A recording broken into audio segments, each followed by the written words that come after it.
Hello everyone, welcome to the first ever Classic Movie Monday that will be horror oriented / Halloween oriented. And yes, I am Michelle, the evil twin one, not the regular Michelle. She's still tied up.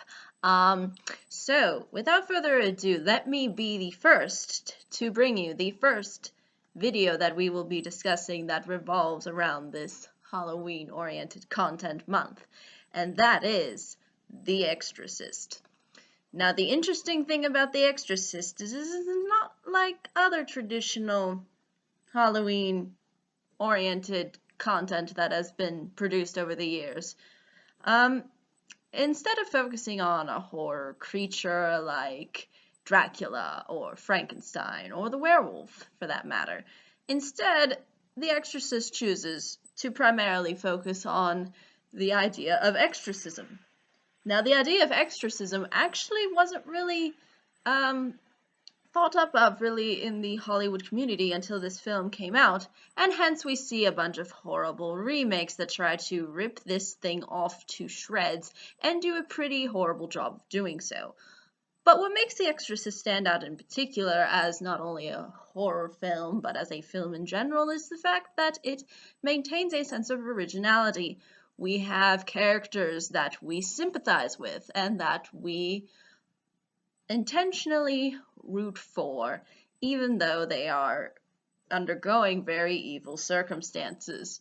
Unlike a lot of other Halloween films that come out lately where the characters you just want them to just die a painful death, and that kind of brings out an amusement for me and makes my job maybe a little bit easier. But regardless, I would say that The Exorcist really stands out for not only its countless awards and recognitions, but because it maintains that level of being scary. For the core of a Halloween film or a horror film in general is to be scary. And this is what this whole Halloween holiday is centered around, being scary. And The Exorcist proves to be scary. Regan's performance is just, even to this day, it maintains this level of eeriness and uncomfortability, and it doesn't really end the traditional way we would think a horror story would end. And that's something that I find to be rather interesting and I think compelling in the name of evil. But to say the least, it does have its flaws, and yes, it is not as up to date as maybe some horror films are today, but it does use these scare tactics and techniques to really get the audience absorbed in the environment, and especially with Regan's outbursts and the eeriness that surrounds her case, it makes it all the more enjoyable, instead of relying on jump cut scares and all those horrible things that we will be discussing as we continue on in this Halloween month. Now, in case there are a few of you who don't have any idea what The Exorcist is or what it's about, basically it revolves around a girl named Regan. Regan is possessed by demons.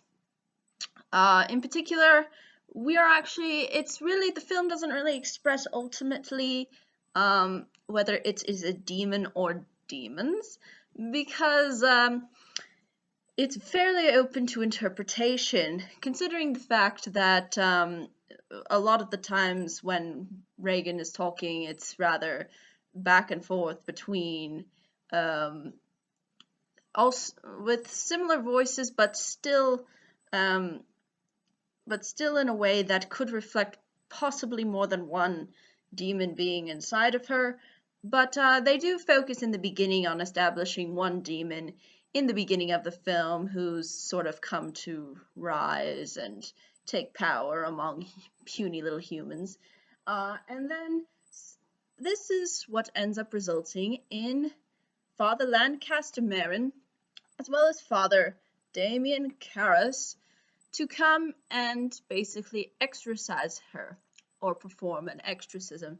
Technically multiple exorcisms, since they have a huge difficulty with her case in particular. And what really spurs from there is really the heart of the film. Now, as you can tell, this film is not all that complex. It doesn't have a very complex plot. There's not a huge amount of twists and turns, but the way the film as a whole executes itself is really well done at being not only evil but terrifying. And at the same time, it gives us an ending that's rather eerie and not as clear cut. And that is what a good horror film does. It leaves things open to interpretation for the audience to think about it as they're going out of the theater. That is the whole premise, and that is the whole idea. So that's why the exorcism, I think, remains to be one of the best out of the horror film genre. Is it violent? Yes, but it is not overly violent or overly saturated with blood like some of these other disgustingly depraved horror films that we see coming out today. It does know when to enhance violence and when to have actual dialogue. And we do really see a story behind the characters. They're not just there to be the saviors. We see how one of the fathers, Damien in particular, he's a character that has gone through numerous trials and tribulations, and as a result, his impact on his faith has really driven him to this kind of scenario that ends up resulting with Reagan. So you really do see how all these things end up tying together. And so the main characters are given some depth, they are given some uh, presence on the screen, and it's not just all about those scary moments. But when those scary moments do appear, they're very satisfying. So I think overall, The Exorcism holds out as a very strong film. It knows when to bring in the atmosphere for its audience. It knows how to bring the eeriness of the situation that the characters are in at the forefront, while at the same time leaving certain things open to interpretation, and also having scenes where the characters are actually having some form of development instead of just plainly focusing on the exorcism itself. Now, some would argue that this film is rather slow. I am not denying this, but sometimes evil is slow and painful. But regardless of that, it does make up for the fact that it is interesting. And it's sort of slow in the same way that The Godfather is slow.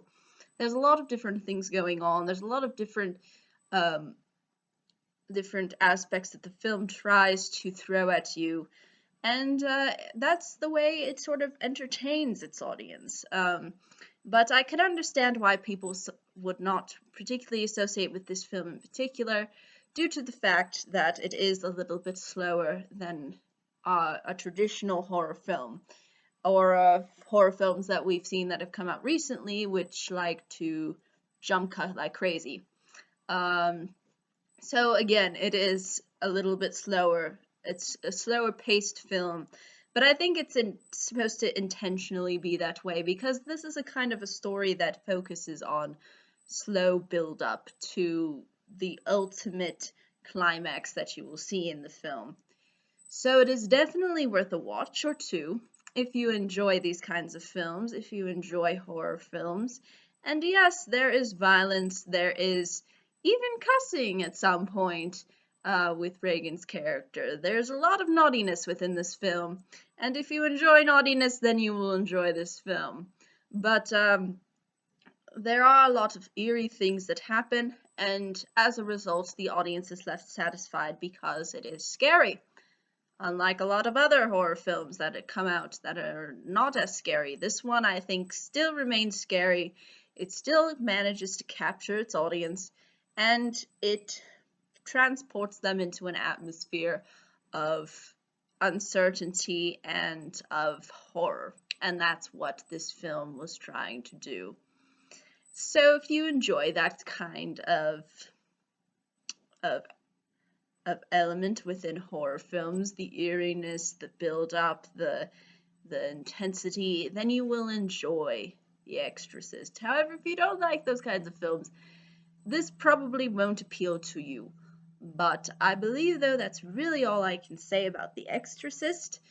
If there are any questions, comments, concerns, I'd be more than happy to answer them. I hope that you enjoyed this first installment of Halloween month. I will not be here for the next episode, but I thought it would be best to start off with me, because I'm the best out of all of these minions that you will be seeing, and the reason why is because I rule them all. So there's like a chain of command in Hades, and I'm a little bit up on the higher totem pole than any of these other people that you will be, or minions that you will be seeing, but they do have their parts to say, and they will have very interesting content for you as well. I will be back though eventually. I'm not going to say when because that's a spoiler, but I will be back, and I hope you all have a pleasantly horrible day. Bye bye now.